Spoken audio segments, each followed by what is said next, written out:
Երևանի վարչական դատարանը Հայաստանի էլեկտրական ցանցեր ընկերությանը լիցենզիայից զրկելու ՀՑԿ-ի առաջադրած հիմքերի մեծ մասը ճանաչել է չհիմնավորված, հայտնել է փաստաբան Արամ Օրբելյանը։ Փաստաբանը ներկայացնելով դատական ակտի մանրամասները նշել է, որ հանրային ծառայությունները կարգավորող հանձնաժողովի առաջադրած 7 հիմնական կետերից դատարանը չապացուցված է համարել 4-ը, այդ թվում տվյալների ենթադրյալ կորստի եւ զանգվածային հավելագրումների մասին ՀՑԿ-ի պնդումները։ Օրբելյանի խոսքով դատարանը արձանագրել է, որ դատական նիստին հանրային ծառայությունները կարգավորող հանձնաժողովի ներկայացուցիչները պատրաստ չեն եղել հստակ ապացույցներով հիմնավորել արձանագրված խախտումները։ Հանրային ծառայությունները կարգավորող հանձնաժողովը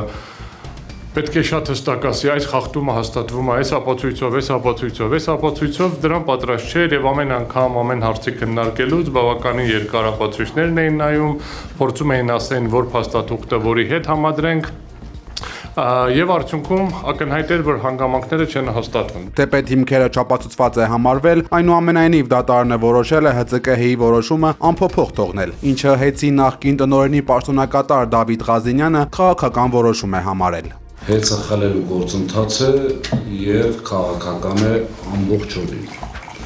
Ինչի համար եմ սա ասում, նախ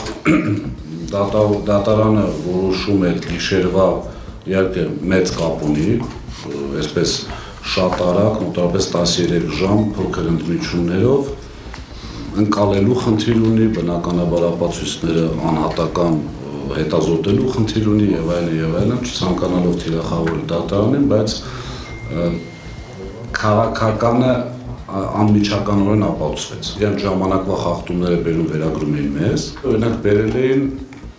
ապրիլ-մայիս ամսվա կատարած մեր ստուգողական աշխատանքները, օրինակ բյուջետային հիմնարկների հետ կապված։ Ներկայացրել մենք ասում ենք, բայց դա,